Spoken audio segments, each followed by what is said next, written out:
Halo, Hai, jumpa lagi di Bucin, bicara urusan cinta. Episode yang ke-6 di tahun 2024 dengan tema Kamu Kamu adalah adalah pilihanku. pilihanku. Ya, jadi seperti biasa Sobat Bucin kita berjumpa lagi di Bicara Urusan Cinta, sebuah family channel bersama Chandra Tua, dan Mona Sugianto. Dan seperti biasa, video Bucin direkam di studio Family Therapy Room, Home of Karuna at Familia Indonesia. kita nyanyi.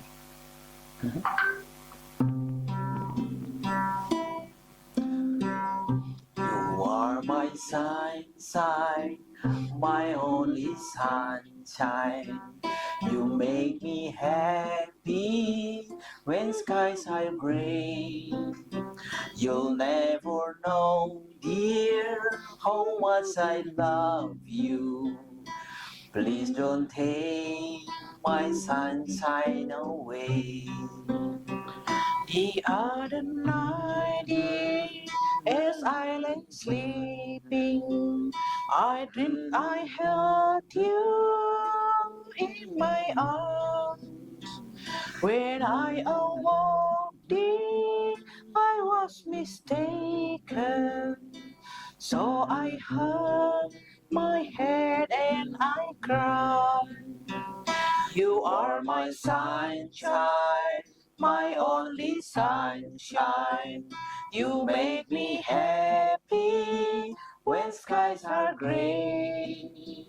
You never know, dear, how much I love you.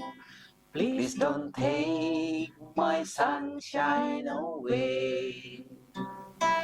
Please don't take my sunshine away.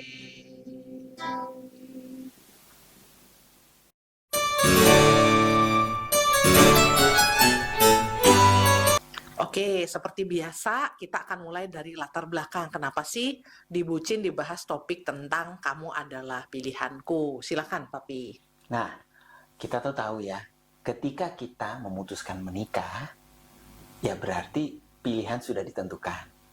Jadi artinya kalau sebelum menikah ya kita boleh nih masih mikir-mikir gitu ya, menimbang-nimbang, Explore dulu. gitu ya. Plus minusnya, pokoknya semualah gitu ya. Tetapi ketika kita sudah menikah, sudah memilih, maka ya udah jalanin aja. Oke. Gitu. Jadi komit dijalanin aja Ya, gitu ya. jadi udah nggak usah mikir-mikir balik, lihat-lihat ke belakang lagi gitu ya. Ngungkit-ngungkit yang dulu-dulu Iya, gitu nggak ya. usah. Harusnya udah selesai tuh Nah, ketika pilihan sudah harusnya dibuat. sudah selesai. Oke. Jadi ketika kita sudah menikah, dikatakan hidup baru, gitu kan? Ya, hidup baru itu yang lama ditinggalkan. Sekarang jalanin aja. Oke, baik.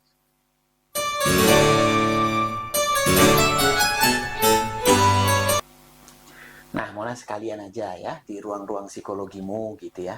Apa sih yang terjadi ya di perkawinan-perkawinan ketika seseorang masih belum komit gitu ya, memutuskan bahwa ini udah menikah nih, masih suka melihat masa lalu gitu ya. Padahal dia sudah memilih kamu adalah pilihanku. Oke, baik ya. Sobat Bucin, mungkin yang paling bisa kita lihat ya itu sehari-hari sebetulnya ya. Itu adalah banyaknya kejadian-kejadian di antara Pak Sutri di mana suka ngungkit-ngungkit masa lalu pasangan. Nah, Pi, jadi entah mulai dari ngomongin mantan, mungkin tadinya asik-asik aja ada reuni gitu ya. Lalu itu sesuatu yang udah masa lalu. Masa lalu kan memang tidak bisa dirubah. Ya. Dan sebetulnya pasangan juga sejak sebelum memutuskan menikah sudah tahu bahwa orang ini tuh punya banyak mantan misalnya. Wih, mantannya jejer baris gitu ya. Nah, tetapi kemudian ketika sudah menikah, mengatakan kamu adalah pilihanku, yang tadi Papi Chandra bilang di latar belakang, seharusnya udah tidak lagi menengok ke masa lalu karena sudah dipilih. Iya. Kecuali belum dipilih, Kalau gitu belum ya. dipilih masih boleh. Misalnya kita, wah, gue nih orangnya cemburuan nih, gue nggak bakal bisa terima kalau dia punya banyak mantan. Ya itu harusnya sebelum dong, gitu ya. Nah, tapi ketika sudah menikah, lalu kemudian diungkit, ya ini tadi hanya contoh ya tentang mantan, gara-gara reunian bisa berantem besar, Sobat Bucin ya. Cemburu. Cemburu lah, apalah gitu ya. Yang kemudian sebetulnya itu tentang unfinished business lah gitu ya, atau masih ada sisa-sisa perasaan gitu ya dari si pasangan, sebetulnya bukan dari yang punya mantan pacar gitu ya, tapi dari pasangannya gitu. Nah, itu contoh, jadi yang pertama tuh mengungkit masa lalu pasangan. Yang kedua, ini terkait keluarga biasanya. Hmm. Ketika kita sebelum Mertua, menikah, mertua, ipar ya, lalu keluarga besar, Iya, iya. termasuk latar belakang adat istiadat, budaya, agama mungkin ya, dan kebiasaan gitu. Itu sebetulnya kan dari sebelum menikah Udah ketahuan tuh beda. udah ketahuan ya gitu ya. Nyaman nggak nyaman. Iya, dia suku apa, bapak emaknya siapa, hidup mereka seperti apa, lalu adiknya seperti apa, kakaknya seperti apa. Sebetulnya itu sudah jelas Sebelumnya. sebetulnya. Dan seharusnya memang itu sudah jelas sebelumnya ya, Iya. seharusnya gitu. Tetapi kemudian ketika sudah memilih, saya menikah dengan dia. Dia itu adalah orang dari suku X, keluarganya seperti ini, bapak ibunya seperti itu, adiknya banyak gitu ya. Minta disekolahin semuanya kan Atau ada orang yang sakit juga tuh. ya, atau ada anggota keluarga Ya. yang mungkin ada sakit penyakit tertentu, atau mungkin ada dalam tanda petik kayak tanggung jawab, oh nanti dia akan ikut kita ya, atau seperti apa. Nah, kalau itu kemudian sudah menikah, tapi kemudian itu menjadi masalah tentang keluarga dari pasangan yang kita tidak bisa terima, itu mau diapain tuh sobat Iya. bucin? Betul. Gitu ya. Nah, itu tentu yang banyak juga menimbulkan konflik, dan konflik itu jalan keluarnya susah karena banyak hal tidak bisa dirubah. Betul. Masa kita ganti papa mama, gua nggak suka sama mertua gua, ganti kamu papa mamanya, kan nggak mungkin dong kayak begitu. Atau gitu. dulu kita waktu pacaran tuh, rumah kita tuh, rumah ayah aku kan Iya, jalannya kecil iya tuh. di Jakarta ya, Ya. iya. Masa Pindah rumah gitu ya.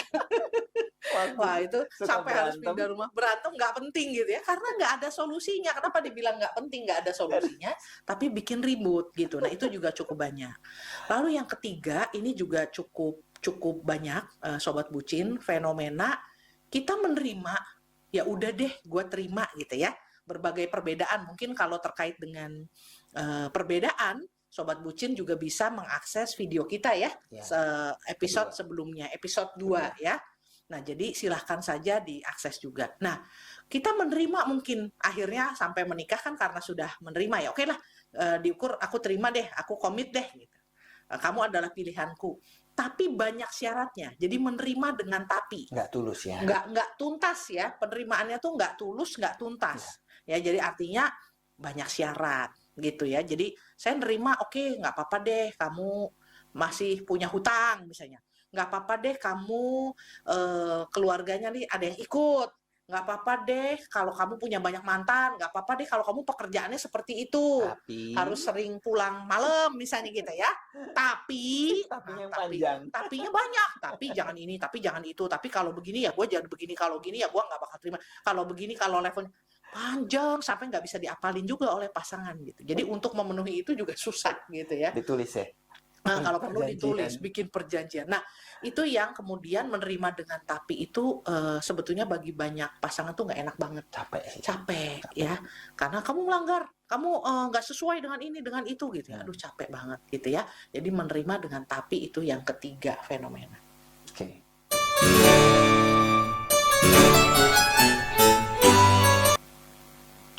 Oke, sekarang kita lanjut nih dengan komitmen. Jadi ketika papi sudah memilih, kamu adalah pilihanku. Komitmen apa nih yang papi bikin? Nanti aku tambahin. Nah, sobat bucin ya. Jadi ketika saya memutuskan menikahi Mona, jadi yang pertama itu saya komitmennya adalah setia. Seumur hidup. Gitu ya. Udah nggak pikir yang lain-lain lah. Jadi saya pikir yang paling penting adalah saya harus setia. Nah, kemudian berikutnya dalam proses gitu ya, ketika sudah menikah ini pun gitu ya, ada satu kebiasaan buruk ya, maklumlah kalau cowok itu senengnya ngeliat bening-bening gitu kan, yang seksi-seksi gitu kan, tuh. Jadi mengurangi kebiasaan buruk lah untuk melihat yang bening-bening begitulah. Apa maksudnya menonton? Ya nonton film pertanian. Bercocok tanam. Menonton porno. Ya udahlah. Ya. Itu kan bisa mengganggu mengganggu relasi pernikahan ya. mengganggu itu. Jadi kan karena banding-bandingin gitu kan, bandingin yang ini lebih cantik, ini yang lebih Iya. seger. Istilah bahasanya tuh menonton film pertanian, bercocok tanam. Ya, Oke, pornografi ya, sobat ya, bucin itu membahayakan tuh. nanti Oke. itu kita perlu bahas khusus ya, Pona ya. Oke, pornografi dan pernikahan ya. Ya. Oke, baik-baik. Nah, kemudian dalam proses juga saya itu ingin melakukan yang terbaik ya untuk keluarga gitu.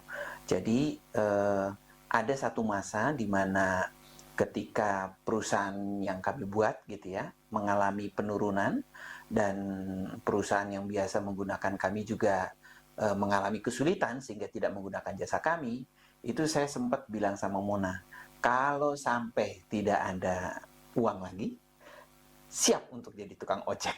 Iya, dia siap ngojek, nggak tega saya. Tapi itu saat-saat sulit ya, Iya. waktu itu luar biasa Chandra. Nah, kemudian ada satu ya yang saya ingat sekali dalam hati saya gitu ya, dalam komitmen saya pribadi, siapapun yang menikah dengan saya, dia akan mendapatkan yang terbaik yang bisa saya berikan. Nah, karena saya tahu Mona adalah orang yang suka belajar gitu ya, sangat senang sekali dia itu mempunyai pencapaian-pencapaian yang baik ya di dalam akademis, maka ketika dia S2, dia S3 gitu, saya mendukung supaya Mona tuh bisa mencapai itu. Iya, jadi sobat bucin, saya itu kalau teman-teman saya ada yang kuliah terutama ketika S3 ya, itu banyak yang hampir semua mendapatkan beasiswa. Kalau saya juga dapat beasiswa, tapi beasiswanya beasiswa suami ya. Yang S3 ya? Iya, yang S3. Dan S2 juga saya dibiayai oleh Chandra sampai tuntas. Dulu Chandra pernah bilang kepada saya, dia akan membuat istrinya bisa terbang dalam tanda petik setinggi-tingginya dan dia menepati janjinya. Jadi bukan hanya dia memberikan izin saya kuliah, bukan hanya memberikan ya udah kamu boleh kuliah, memberikan waktu untuk saya kuliah untuk belajar, tapi dia juga membiayai semuanya gitu. Jadi paket komplit lah dukungannya. Thank you untuk itu ya Pi. Nah, kalau dari Chandra tadi ada 4 ya.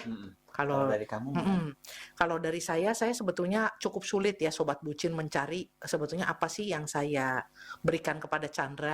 Karena lebih banyak Chandra yang beri kepada saya. Saya tadi pagi, jalan pagi itu susah nyarinya. Tapi mungkin ada 2 besar. Satu adalah saya seorang pribadi yang merdeka. Saya tidak senang kalau melakukan hal-hal yang bertentangan dengan hati nurani atau dengan diri saya sendiri atau pokoknya yang ribet-ribet saya nggak mau. Saya nggak mau sibuk konflik di dalam hati saya. Saya merdeka. Nah, saya juga mencintai orang yang saya cintai dengan cara yang sama. Jadi saya kalau dikatakan apa yang saya komit dan saya berikan kepada Chandra sebagai suami saya memberikan kepada dia kemerdekaan untuk dia mengikuti hati nuraninya, impiannya, yang membuat hidupnya sendiri bermakna. Kenapa? Karena saya tahu kalau saya harus tertekan, harus nggak enak, itu saya juga nggak mau. Jadi saya merasa bahwa salah satu yang bisa saya berikan adalah membiarkan dia merdeka. Makanya ketika ada beberapa saat sulit dalam kehidupan kami, contohnya yang tadi Chandra katakan misalnya, atau dalam pekerjaan misalnya, Chandra karir pekerjaannya ternyata ya namanya pekerjaan pasti ada ya tantangannya, ada kesulitannya dan ada dalam tanda petik bertentangan dengan nilai-nilainya misalnya. Saya mendukung Chandra untuk memilih apa yang benar daripada yang enak. Waktu itu saya sempat mau mundur ya. Iya, sempat mau mundur dan memang akhirnya juga mundur dari perusahaan. Nah itu bertentangan dengan hati nurani. Saya bilang kepada Chandra, saya mendukung dia memilih yang benar bukan yang enak, memilih yang benar bukan yang gampang gitu. Padahal ekonomi juga ekonomi waktu itu masih sangat sangat gonjang-ganjing, sangat morat-marit. Artinya resiko tentu sangat besar di keluarga kami dengan Chandra melepaskan pekerjaan tetap pada waktu itu. Tapi ya saya nggak tahu Papi kerasa nggak bahwa saya mendukungmu untuk itu gitu ya. Iya. Artinya saya mendukung dengan apapun resikonya, suami saya memilih yang benar, yang sesuai sama hati nuraninya, bukan yang aman atau enak untuk keluarga kami. Itu yang saya berikan kepada dia. Lalu satu lagi, sesibuk apapun saya, secapek apapun saya, seribet apapun saya mencintai dan merawat anak-anak saya. Jadi mereka bertiga, tiga pangeran itu mendapatkan saya mamanya dalam kondisi yang full ya. Jadi mereka ASI, mereka mendapatkan perlakuan, makanan yang baik. Saya membuatkan makanan. Ketika saya pergi saya susu ASI saya perah gitu ya. Kemudian untuk saya taruh di botol, saya bawa pulang. Jadi bawa oleh-oleh susu ASI gitu. Saya taruh di kulkas. Termasuk ini Mona, sunat satu-satu. Iya, sampai ketika mereka agak besar, ketika mereka sunat karena tiga-tiganya cowok, itu saya menemani mereka gitu ya. Jadi itu komitmen saya, itu bentuk cinta Menjadi ibu saya ya, sebagai menjadi ibu ibu ya, sebagai Ya. ibu. Nah, itu yang saya lakukan. Thank you. Nah Mona, sekarang kita sudah di akhir ya. Kira-kira untuk oleh-oleh sobat bucin kita apa nih Mona? Oke, baik. Seperti biasa ada pertanyaan refleksi. Mungkin untuk sobat bucin, suami dan istri masing-masing merefleksikan ya. Bagus banget ya. Komitmen apa yang Anda buat untuk mencapai impian hidup bersama pasangan yang langgeng dan sehat? Jadi untuk pernikahan yang langgeng dan sehat, apa bentuk wujud komitmen yang Anda buat? Begitu? Oke Mona, kalau gitu lanjut dengan pengumuman, silakan. Ya, baik. Jadi Sobat Bucin, kita akan kembali berjumpa dalam episode 7 di Bucin di hari Minggu tanggal 11 Februari 2024. Seperti biasa, kami upload videonya di pukul 19 waktu Indonesia bagian Barat. Dengan tema perebutan kekuasaan suami versus istri. Wah, ini seru banget ya, karena cukup banyak sobat bucin pastinya yang juga bertanya-tanya tentang kekuasaan, pembagian kekuasaan di antara suami istri. Entah suaminya terlalu dominan atau istrinya yang terlalu berkuasa gitu ya. Nanti kita akan bahas di episode yang ke-7. Dan sobat bucin, seperti biasa kami menginformasikan, silahkan lihat informasi di bawah ini. Sobat bucin sangat bisa menghubungi Chandra dan Mona melalui alamat email bucinfamilychannel@gmail.com atau nomor WA chat only di 0812 1784 6280. Baik, sepertinya itu Papi Chandra. Cukup Mona. Cukup. Baik, kalau Sampai gitu jumpa. terima kasih Sobat Bucin untuk kebersamaan kita. Ya. Sampai jumpa di Di episode episode berikutnya. berikutnya. Bye-bye. Bye-bye.